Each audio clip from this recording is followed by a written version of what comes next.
has been dope. A lot of great networking opportunities, a lot of good panels and a lot of good information from the panels.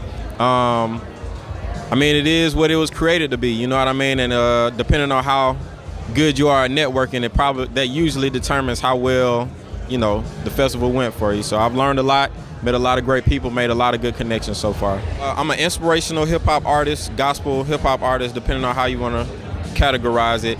And honestly, what happened was I never aspired to be an artist growing up. I've always been around music. I was the family member that always danced at the family functions, you know what I mean? I've been a performer since I was like 7, 8 years old, but I never endeavored to go into music until like I got serious about my faith, gave my life to Christ, and I was looking for something to listen to that was like comparable to what I listened to before, that had messages and themes and in ways and in genres that I was used to. I didn't find it, so I felt like I needed to create it. One thing led to another, and I got serious about my artistry, and it became a voice, not just to myself, but to people with similar backgrounds and experiences, to kind of share life through a different lens. So that's how I got to being involved in music. Coming into it, I thought the music industry was like everything was like Michael Jackson's story. You know what I mean? Like the American dream. So it's like, okay, well, if you don't start really, really young, then you got to get a record deal by the time you're like 20. And then like you travel the world, you get tons of money, a lot of girls coming at you left and right. And at the end of the day, like you retire, you go to AA meetings, you know what I'm saying? And like you're recovering from drug addiction, but you have like a great catalog of music. And it was like, I didn't want to be a part of that, but I braced myself for like trying to maintain my integrity if this was the process to do that. You know what I mean? Because I felt a strong conviction to produce the music that I produce, and that not just for myself, but there were other people who wanted to hear themes and the content that I was producing. So I was like, okay, well, I may just have to take one for the team, but I feel like it may be worth it, you know? The biggest lesson that I've learned so far, being an artist for a while, is that talent comes a dime a dozen, but what makes you unique is your perspective. And so, like, I personally have a philosophy. My personal philosophy is that the best music soundtracks moments. But in order to capture that moment, you have to be present. You can't try to soundtrack somebody else's moment. You can't try to put yourself in somebody else's shoes. You have to share your perspective from a moment and a place that's real and genuine to you. And so that's what I try to do, and that's what I've learned is like what preserves you. That's what creates a career. That's what's sustainable. Like you can follow a trend, but like there are millions of one-hit wonders because they hit the trend while it was hot, and then when the trend changed, they didn't know what to do anymore because they didn't produce based off of who they were. They produced based off of what the consumer may have liked and appreciated. So if anything, is be you, be true to yourself, and do what you do. So I think a team is extremely dope, but I don't, I've been in a state of team building for like 5 or 6 years. So it's like people will come in and they'll play a role and then they get burnt out and then they move on, and then there's somebody else comes in and it plays a role. And so what I've had to learn, and I don't know if I'm unique, but I've had to learn to master multiple roles. So I'm an artist, producer, engineer, label owner, copywriter, ISRC creator. I bought my own, so I know the publishing. I have a publishing, you know what I mean? Merch creator, graphic designer. Like I know all of those things, but what I've learned is that, granted, nobody makes it alone. Nobody can do it alone, but it makes it really easy. And I think for my style of leadership, to attract people who you can teach the standard to. If you don't know the standard, then you can't share it, if that makes sense. So the people who are around, the people who have lasted the longest, like maybe my wife or my brother or other people who like are major contributors and have outlasted some of the others who've come around and wanted to be a part of my vision and my mission and what I'm doing, is that I was able to communicate to them what I would like to be done with the brand that I have created. And then it's like they take it and run with it, and they have to the qualifier is that they do more with it than what I could do it. Like, I've exhausted myself, and I've given you what the exhaustive version of my exhaustive version is, and then like you take it and run with it and go somewhere else that's like still in line, but it's like I don't have any more thoughts because I can't do it like you can do it. You're hired. You know what I mean? So I think when you get people like that around you, you start to make strides. Like, not to make it a super big deal, but like my wife has played an integral part because she's helped me to organize, to structure. She's even helped with self-esteem and confidence. Like, I performed in front of 20,000 people this past weekend for the first time. And I don't know if I would have folded before, because now I have the self-confidence. I'm sure that like I am good enough. It does work. The content that I create is worth it. It is, you know what I mean, necessary. People want to hear what I have to say and what I think and how I feel. So I think like a team is definitely important, if not just for the skill set, for the moral support. You gotta have that. Balance is like balance is a weird concept.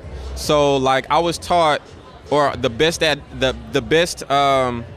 concept of balance to me is like you pay attention to what's pulling at you most. When everything is important, you know what I mean? Like you have work responsibilities, you have family responsibilities, you may have academic responsibilities, you have goals in other arenas than music, and then you have music, and then it's not just the creative side, it's the business side. And when everything is important, everything demands your attention, then it's like, okay, you go where the need is. You pay attention to where the need is. And so in my early stages, it was really hard to find what balance was and to kind of define it, because it was like, you know, when kids are hungry, I had kids, you know, early. So it's like, when kids are hungry, okay, well, are you going to try to focus on your next song and pushing out this next couple of lyrics, which may or may not produce anything for the family, but your kids are hungry now. The bills are due now. You have to go to work tomorrow. It's only 24 hours in a day. Like, you could stay in the studio all night, but you're gonna drag when you go to work in the morning, and then you're gonna risk getting fired, which is the finances that is supporting your vision. And it's like, like, why can't I just snap my fingers and everything just work, and somebody just put me in the studio and say, make songs? I heard that's not as glamorous as it looks either. But early on, like the way that I was able to facilitate it is through my faith, to be honest with you. Like, I always felt like there was a purpose and a plan and a mission for this all. And so like there was no accidents, there was no mistakes. Like I had to learn and start to believe that I'm not gonna miss anything. You know what I mean? Like there's this event going on here, there's this opportunity going on here, and like my life doesn't work out, or like, you know, maybe we're having a baby and it's like, but there's this show, man, you could perform, and it's like, this is more important. I can't recreate this opportunity. You know what I mean? And you have to choose. You're gonna take some L's, but through my faith, I was able to realize like you're not missing anything. Whatever is for you and whatever is supposed to happen, it will. It'll come back around, and it'll be better than what you could have planned it to be in the first place. For any young artist that's looking to stand out in a million man or woman, a million artist genre, be you. There's only, like, it's billions of people in the world, but there's only one you. And so if there's only one you, there's only one person that can have the perspective and the experiences that you have. Share that. There's a group, a tribe that will be able to relate to your experience. Out of billions of people, like, somebody else has been through something similar. But if you don't tell your story, then nobody else can relate. Nobody else who's been through that can relate. So my biggest advice to young artists, budding artists, is to tell your story, to be you. You know what I mean? Like, that can't be duplicated. Nobody else has your fingerprints, and nobody else has your story. So if you tell your story, the people who connect with you will find you, and they will support you, and they will, you know, gather around, and you guys can be like a big old support group. What I've found to be most successful when using social media is consistency. So obviously, you know, you want to have good quality content, but in a algorithm-driven digital age, out of sight is out of mind. So if you're constantly pumping out, even if you're recycling, I got that from Gary Vee, even if you're recycling content, like, the consistency, the flow, always being in their face means that people are always checking for you. People are always current. You know, you can't even 2 minutes and something that you were interested in that was on your phone is gonna be like buried in a timeline in 2 minutes. Like tens of thousands of hundreds of thousands of people have put out more content, and so you get pushed down to the bottom and low because that was so 2 minutes ago, literally. And so it's like consistency, continuing to put out your story, to share your perspective and your views, and do it the way that you do it. Like whether it's being silly, whether it's being deep, whether it's being observant, like nobody else has your story. And so if you're constantly putting it out there, then people are constantly having an opportunity to create a deeper connection with you and what you do. So quantity over, I almost want to say over quality, but quantity is quantity and consistency is very, very important in social media. So I'll tell you a story. So a couple of years ago, I realized that I had no money, I was broke, and this industry functions based off of finances. All businesses function based off of finances, but I started to think like, okay, well, what did people do before they had money? They had relationships, they had a barter system. What you have of value to me, trade me what you have of value for what I have of value to you. And then we have a mutual exchange and both of us are happy. Money is not necessary for that. Money is just come in as a tool of exchange when there's nothing else of value that you have to me. Give me money, because money, we don't want money, we want what the money can get for us, if we be honest about it. Like nobody's gonna die rich, like living on the street with like billions of dollars. Like they take that billions of dollars and they get the house, they get the car, they get the TV and all that kind of stuff. So how I look at networking is it's kind of like a currency exchange. So I know these people, I know that person, I know these people who have outlets and resources and experiences in this arena. I can't do that, but I can share with you that info with somebody who can. And so, okay, well, you want to do music, you want an opportunity to share your story and share your content with other people. I have that. So you give me your contacts and I'll give you my contacts. You know what I mean? It starts to become like a valuable, a mutual exchange. And so what I found with networking is like, to me, that's my most valuable asset. Like I don't have a budget right now, but at the same time, like I'm booked from now through like November, and it's because of relationships. It's because of my network. It's because of, you know, people who I've connected with and I've been able to help, and I've been able to, I have a saying, service comes before success. Serve, even in a dictionary, serve always comes before success. So if you look for what kind of value you can bring to somebody else, typically they'll look for a kind of value that they can return as a favor. You know what I mean? So networking is extremely important, man. And if you can find what your unique value is and what you bring to the table, then somebody else will find more value in that than they'll find in the money and the capital, because the money will come. The money follows the vision. The money follows the, you know, what you all produce together. But value is like, that's something that you can't buy. You know what I mean? Either you have it or you don't. Being an independent artist is like being an adult or being a grown-up. It's like getting out of mom and dad's house. Like, I pay for my own draws. I pay for my own food. When I'm hungry, I pay my own bills. I pay my own this, that, and the third. I have my own car. You can't tell me what to do. I can do what I want to. And it's like, as an independent artist, that's the autonomy that you get or that you have when you're not with a record label, a major label or whatever. Like, you have to make these decisions on your own. There's a greater level of satisfaction and validation in being able to do it, but it's hard. It is not easy. It's hard to stay motivated. It's hard to be responsible. It's hard to stay educated. It's hard to stay informed. It's hard to keep up with the trends. It's hard to keep up with the consumers. Like, all of that is your responsibility. But then if you find out how to do it, all of that is your residual income. All of that is your finances. All of that is your money. And so that's how I look at it as being an independent artist. Like, it's taken me like 12, 13 years to figure out some of this stuff.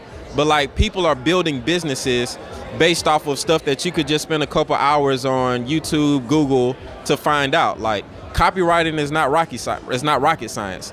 ISRC codes are not rocket science. Publishing is not rocket science. But it's gonna take time to read a book, to gather the information, to do the due diligence, for you to learn how to do it for yourself. And once you learn how to do it, I don't have to pay you $500 to do it, because I can do it for myself for $30 or for $60. You know what I mean? And so being independent, I feel like is it's also like a telltale sign of your personality. Like, do you want everybody to do everything for you and you just want to be responsible for the music? That's fine. I'm not judging you. But at the same time, like, don't get mad at them when they say, this is what it's worth to me. So if you get $100 that comes in because of this work that I did for you, I'm taking 60. I did the work. You didn't put it out there. You didn't market it. You don't know how. So, yeah, I think being independent is just a matter of being like, not lazy and being responsible. If you want your own, it's directly related to how much of the return that you want. TuneCore is dope. I've been with TuneCore for probably like maybe like 10 years, 8 to 10 years or so. Like, I used to be a part of a group called TNT. Shout out to Toro Da Vinci. That's my brother, literally like my brother. But like, from that transitioning to me being a solo artist in 2016, and TuneCore has always made it easy to get your music to the consumer. Like, they've been like the retailer, you know what I mean? So like, I create it, I take it to the resale, I wholesale it, I guess, for a percentage of the return, and then they retail it. They put it in all the stores, your iTunes, your Spotify, your Tidal, your Google Play, all that kind of stuff. So TuneCore has been paramount because I don't have those relationships. I don't even know who to talk to get my stuff in the Spotify playlist, let alone the Spotify store. So TuneCore has been like pivotal to my success, and I'm sure millions of other indie artists, their success. Like, I follow Russ. One of my friends is like a DJ who's been down with him for a long time, and Russ like made the Forbes list. He's like number 10 on the Forbes list as an artist, like, but he's totally independent. I'm not saying it's the gospel truth, but he swears by TuneCore. You know what I mean? Like, they're responsible. They're the ones who put his music in the stores and collected the royalties. Sure, if I make 10 million, you're good for 2. You know what I mean? Because I couldn't do this alone, but at the same time, like, you guys are making, if I do all of the other work and you guys are just putting it out or retailing it, let's split it. You know what I mean? And I think we need TuneCores, because you start making music, it would take decades to create some of the relationships that you guys just have. You know what I mean? Like, that's part of that team. Like, they play an integral part of that team. You know what I mean? Even majors have it. You know what I mean? I don't think people think about that, but it's like, most major labels are like 50, 60, 70, 80 years old. So those relationships that they have that make them major are 60, 70, 80 years old. You know what I mean? And so it's a pipeline that they've created. TuneCore allows the indie to have that pipeline. So, yeah. Thank you, TuneCore. I appreciate you. Do you? I feel like everybody was created with a unique perspective, as unique as your fingerprint. And if you're going to be an artist, share you. Don't share what somebody else is doing. Don't share somebody else's perspective or what you think is cool. Share you. That's coming from 2.0. And my name is like the upgraded version of me, a better version of myself. So I feel like, hey, everybody should be like a 2.0 version of themselves. Like, look to evolve, look to share who you are, look to share your unique perspectives. And as long as you do that, you're gonna win.